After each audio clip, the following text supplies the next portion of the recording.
9 de la mañana en punto, tenemos que comenzar nuestra primera entrevista con los dos invitados que ya veían en imágenes. El Mecanismo Nacional de Prevención de la Tortura de la Institución Nacional de Derechos Humanos y Defensoría del Pueblo presentó su informe anual del año pasado. Hablamos de 2021 sobre el monitoreo sistemático que realiza de los lugares donde hay personas privadas de libertad. Y para informarnos, conocer algunos de los detalles, porque cada uno de los integrantes estuvo abordando diferentes áreas y conclusiones. Obviamente recibiremos a María José Dollenart y Diego Díaz, que son integrantes justamente de este Mecanismo Nacional de Prevención. Primero que nada, muchas gracias por acompañarnos en esta mañana. Muchas gracias por la invitación. Bueno, creo que una de las conclusiones principales tiene que ver con que se constata privación ilegítima de libertad, violencia, malos tratos y falta de garantías en lugares de detención y encierro. ¿Cuáles son estos 5 ámbitos que trabaja sobre todo este informe? Capaz que ahí para comenzar, bueno, el Mecanismo Nacional de Prevención, como bien planteaban, lo que hace es un monitoreo a los lugares de encierro y bueno, uno piensa enseguida cárceles sin duda, también las comisarías, también lo que es el sistema de responsabilidad penal juvenil, pero también se monitorean las Eso está contemplado. Todo eso sí, también se monitorean instituciones psiquiátricas y después lo que son el sistema de protección de INAU, que son los hogares 24 horas donde residen los niños, niñas y adolescentes que están ahí por alguna acción de amparo. Entonces, también contarles que estos 5 pilares están bien desarrollados en el informe, pero que con ustedes vamos a abordar 2 de ellos puntualmente, que son sus especialidades, pero que por supuesto después vamos a ir ampliando en todos los otros capítulos que vaya que sí son interesantes. Pero lo que sí hace también a la importancia del informe es cuál es la metodología, cómo se llega a estas conclusiones. Ahí está. Bueno, a partir de este monitoreo que se realiza en estos sistemas, en el 2021 se hicieron un total de 81 visitas.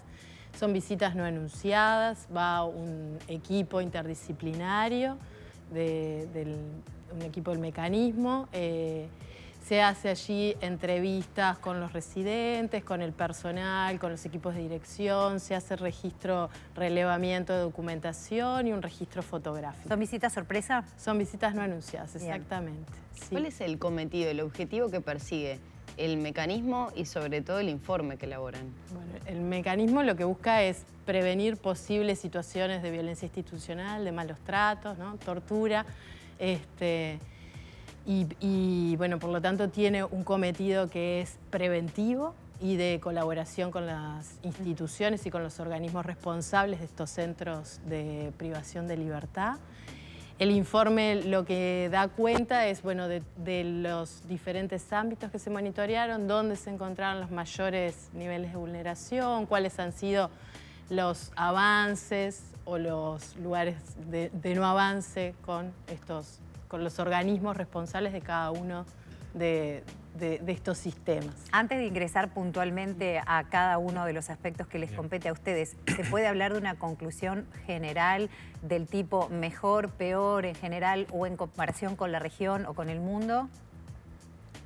Sí, yo creo que ahí es posible marcar algunos retrocesos en lo que tiene que ver con el tema de los derechos humanos en general en estos lugares de encierro. Creo que el informe da cuenta de eso, da cuenta de un retroceso en un periodo de tiempo como más amplio, ¿no? O sea, es un monitoreo que no empieza. Si bien este informe da cuenta del 2021, el trabajo del monitoreo es un trabajo sostenido en el tiempo en donde se viene señalando un debilitamiento que ha atravesado como diferentes puntos. Yo creo que hoy sí estamos en un punto que en algunos sectores del encierro, en algunas partes del encierro, como después capaz que vamos a hablar más puntual, se observa un retroceso importante en materia, por ejemplo, de garantías.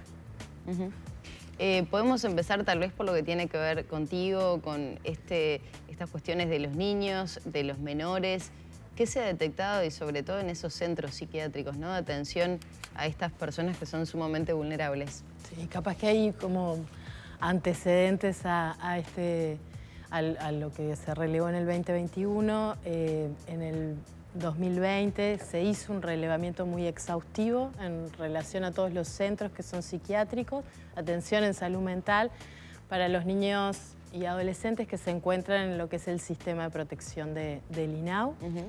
Nosotros presentamos los resultados en el 2021, allí lo que se constata, bueno, son situaciones de vulneración graves, Una de ellas, y bueno, por eso se ha dado cuenta de esto de la privación ilegítima, tiene que ver con los chiquilines que ingresan en lo que son las clínicas psiquiátricas para atender algún episodio agudo de una crisis. Estamos hablando de intentos de autoeliminación o lo que son profundas depresiones. Estas clínicas tienen una modalidad de abordaje que requiere, bueno, poder compensar esa crisis por la que ingresan. Tienen en general un periodo de atención que en promedio es un mes. Lo que nosotros constatamos es que de manera sostenida desde el 2016 los chiquilines ingresan a las clínicas, tienen una alta médica, son clínicas que tienen una atención predominantemente sanitaria, y como el INAU no está teniendo capacidad de trasladarlo a un centro adecuado para seguir su tratamiento, que ya no sería en salud mental, no tendría por qué serlo porque ya está estabilizada la situación por la que ingresa, permanecen allí. En el 2021 lo que constatamos es el doble de tiempo del que les lleva esta internación. ¿Esto abarca a menores de todas las edades o principalmente adolescentes? Principalmente adolescentes, que son quienes más están internados, quienes tienen más situaciones de crisis. O sea, duplican los adolescentes en tiempo. Estos chiquines que van amparados por INAU, estas clínicas, están el doble de tiempo de lo que deberían estar porque no hay lugar dentro de los centros de protección para poder hacer frente a su realidad. Sí, estamos hablando de son internaciones como que quedaran en un hospital. Claro. ¿No? Nosotros venimos del 2016, en el 2019 se hizo una acción de amparo en el gobierno anterior. Si bien esta acción de amparo fue favorable, se sacaron los chiquilines que en ese momento estaban. Después la situación se sigue manteniendo. Sobre fines del 2021 había 24 chiquilines, eso es un 30% de quienes están internados, es un porcentaje muy alto. Es una situación muy abarcable, si uno lo piensa en política de Estado. Estamos hablando de una población más o menos 20 chiquilines. Una política de Estado tiene que tener capacidad de dar respuesta a esta situación. Es una vulneración de derechos muy grave, en realidad, dejar internado cuando no hay una condición médica, ¿no? Dejar una internación médica. Y estamos hablando de son internaciones en donde hay, por los niveles de seguridad, estos chiquilines no participan del sistema educativo, no participan de actividades fuera del centro donde están internados, tienen un régimen cotidiano muy restrictivo. Se bañan todos juntos porque los están vigilando por si hay situaciones, ¿no?, de autoeliminación. Están vigilados permanentemente con cámaras. Hay una vigilancia sanitaria, ¿no?, de enfermería, de los médicos, de psiquiatra. Y lo que les sucede es que luego de estabilizar la crisis, permanecer en ese estado les genera un retroceso. En realidad los propios médicos en las clínicas dicen, bueno, lo que nosotros vemos es que acá vuelven para atrás y entonces vuelven a hacer crisis ahí mismo, pero además el tratamiento tiene un retroceso. El cometido por el que ingresan termina siendo, y nosotros sentimos es que venimos agotando todas las instancias a nivel nacional. Vayamos ahora también con el tema situación cárceles para tener un panorama de cuáles fueron las principales conclusiones de este informe en ese ámbito y sobre todo marcado por el crecimiento de la población carcelaria. Sí. Bien, nosotros ahí en realidad el informe da cuenta de lo que fue el monitoreo del 2021, ¿no? Y en realidad se enmarca como en un trabajo, como les decía al principio, más amplio. Es un trabajo continuo que realiza el mecanismo, en donde hemos realizado varios informes sobre la situación, no solamente este del año 2021, sino informes anteriores que daban cuenta sí de algunos nuevos problemáticos del sistema penitenciario en general, ¿no? Por ejemplo, lo que tiene que ver con la salud y alimentación como dos temas importantes que el mecanismo se ha enfocado y que, bueno, que ha señalado como carencias en eso y ha realizado recomendaciones, que esa es una función del mecanismo, no solamente señalar aquellos aspectos que funcionan mal, sino de un punto de vista de diálogo con las autoridades, buscar algún tipo de solución, algún tipo de recomendación que logre mejorar esa situación. Y el informe da cuenta justamente del agravamiento de esta situación en relación a eso que tú decías, que tiene que ver con el aumento, el significativo aumento de la población privada de libertad, que lo que hace es redundar en un mayor hacinamiento y por ende en una desmejora en lo que tiene que ver con la alimentación, con los servicios de salud, con las actividades que se realizan, Porque bueno, hay una realidad también que es importante señalar, que es la falta de recursos humanos del INR. Y eso, la falta de recursos humanos en algunas unidades penitenciarias que se ve de manera muy crítica, como por ejemplo en la unidad 5, que es la unidad de mujeres privadas de libertad, aparece que complica de alguna manera la gestión del cotidiano. O sea, lo que tiene que ver con la salida, lo educativo, todos los aspectos que hacen a la convivencia, se ve mediado por la falta de recursos humanos. Entonces, el aumento de la población penitenciaria hace que todo eso sea más dramático aún de lo que ya venía siendo.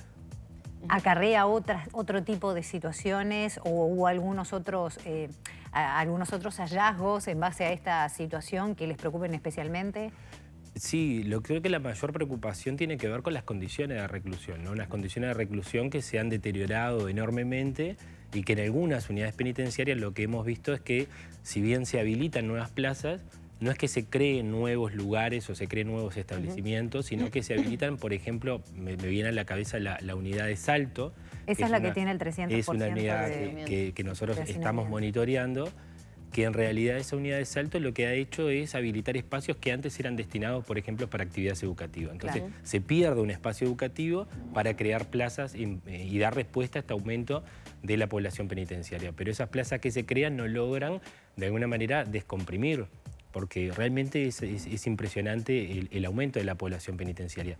Y ahí, en realidad, a mí me parece importante también señalar que hay un informe, no solo el del mecanismo, sino el informe periódico que hace el Comité contra la Tortura, que sacó sus conclusiones, y que es un informe compuesto por expertos internacionales que recibe información del Estado uruguayo, del mecanismo y de las organizaciones de la sociedad civil, y plantea en términos generales, tanto en el sistema penitenciario como en las seccionales policiales, que es otro tema que trabajamos, una preocupación muy similar o en la misma línea que aparece en el informe del año 2021. ¿Qué pasa con los derechos fundamentales de las personas recluidas? Me refiero, por ejemplo, al aviso a la familia de la reclusión, entre otros aspectos que son como fundamentales. Sí, ahí nosotros venimos trabajando también en lo que tiene que ver con los primeros momentos de la detención, o sea, ese primer contacto con las unidades policiales en lo que tiene que ver con las garantías en los primeros momentos de detención, que es esto que tú señalás de él, bueno, la llamada telefónica, el acceso al abogado, la información sobre derechos y la asistencia médica.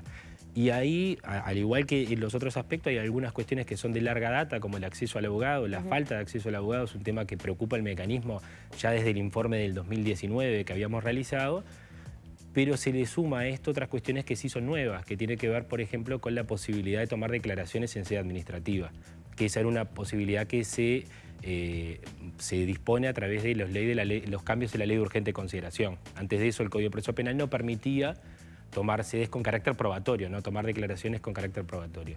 Y eso es una preocupación porque son declaraciones que se toman sin la presencia del abogado.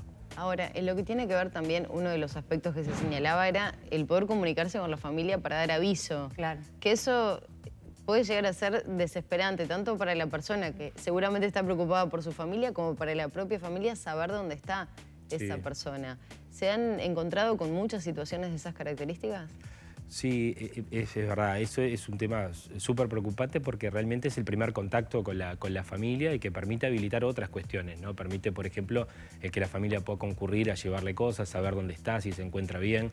Ahí nos hemos encontrado con diferentes situaciones y en algunos casos la comunicación se hace, ¿no? Eso me parece que es lo primero que hay que señalar. La comunicación se hace y los funcionarios habilitan la comunicación y la persona termina comunicándose.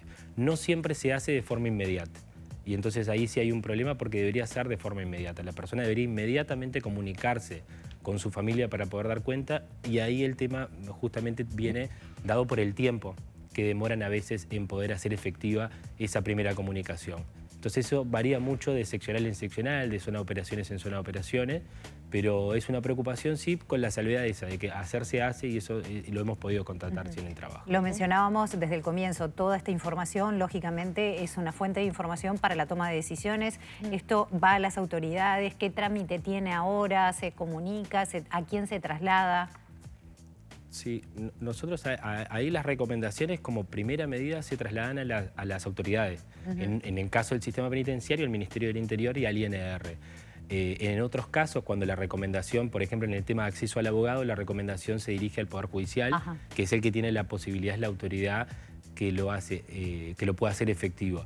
Y como decía María José, en nuestro caso es un rol preventivo. Entonces, la idea de las recomendaciones es señalar aquello que encontramos que no está funcionando de forma correcta, pero proponer de alguna manera algún tipo de medidas que logre solucionar o por lo menos empezar a pensar algún tipo de solución sobre eso, y el informe da cuenta de eso. Hay una serie de recomendaciones que son dirigidas a las autoridades del Ministerio del Interior, del Poder Judicial, bueno, del INAU también. Del INAU, claro. Y bueno, y ahí la idea es poder como generar ámbitos de intercambio con las autoridades que nos permitan como avanzar en esa línea, lo cual no siempre es fácil y en el caso del sistema penitenciario no se ha podido concretar, ¿no? Bien, Daniel y María José, muchas gracias. Seguiremos abordando las diferentes aristas de esta realidad, pero era importante poder tener por lo menos un panorama de cada uno de los sectores que le tocó abordar a ustedes. Muchas gracias. No, gracias a ustedes. Era María José Dollenart y Daniel Díaz, integrantes del Mecanismo Nacional de Prevención de la Tortura, que integra la Institución Nacional de Derechos Humanos.